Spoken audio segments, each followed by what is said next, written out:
Hello everyone and welcome to BarNone Game Reviews, the place to find out which games are raising the bar. Today I'm taking a look at one of the most anticipated games of the year, Elder Scrolls V Skyrim. This game's release has been hyped up all across the year. You'd have to be living under a... You know what? No, that's not good enough. You'd have to be living in the center of the earth not to know that this game was coming. I interject. I have never heard about this game up till now. Well yeah, but I doubt you even know who Mario is. What are you talking about? Of course I do. He's one of the brothers from that terrible live-action movie that released back in 1993.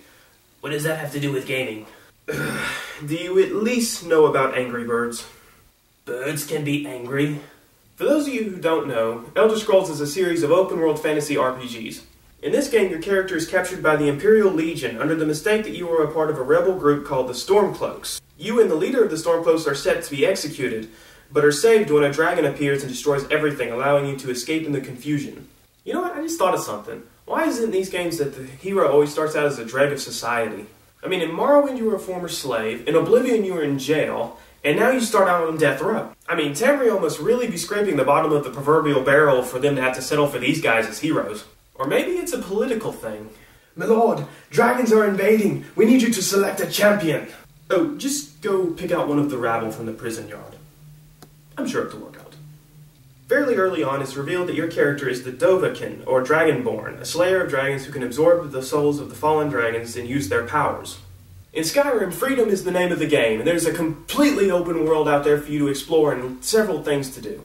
Don't feel like following the main quest? There are several side quests, guilds to join. You can go get married, relieve a noble of his valuables, pillage ruins, hunt dragons, and so much more. There's enough content in this game to keep you busy for months. The open world is absolutely gorgeous, which is good since you'll be spending a lot of time here. The open fields, mountain ranges, snowy winterlands, and bustling cities all will take your breath away. Battlefield 3 may be the best looking game by graphical detail, but this is the best looking game by visual appeal and artistic direction. Along with the visual atmosphere, the game's soundtrack is phenomenal, top-notch movie quality stuff. On the gameplay side of things, Skyrim is an improvement over Oblivion. As in the last game, your character develops around your playstyle. However, there are no attribute points in this game. Instead, leveling up your skills unlocks perks that you can obtain once you level, a la Fallout. I personally think that this new system is a welcome one, and with over 100 skills to choose from, character development can be diverse.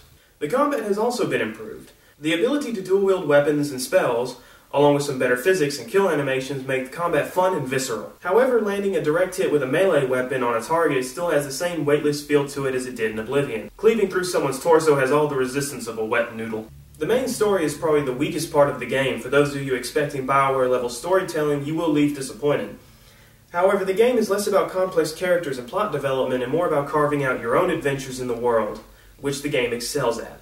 Although not all is perfect in the land of Skyrim. Typical of an open-world RPG, there's several long loading times, frame rate issues, and the occasional glitch varying from floating NPCs to game crashes. Skyrim may not be perfect, or the second coming of Christ that most people paint it out to be, but it is an open-world experience unlike any other.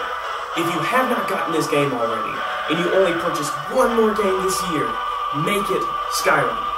I'm telling you, you will not regret it. This game is worth every penny of the price of admission to play it. For those of you who don't typically play RPGs, I challenge you to at least give it a rental at first.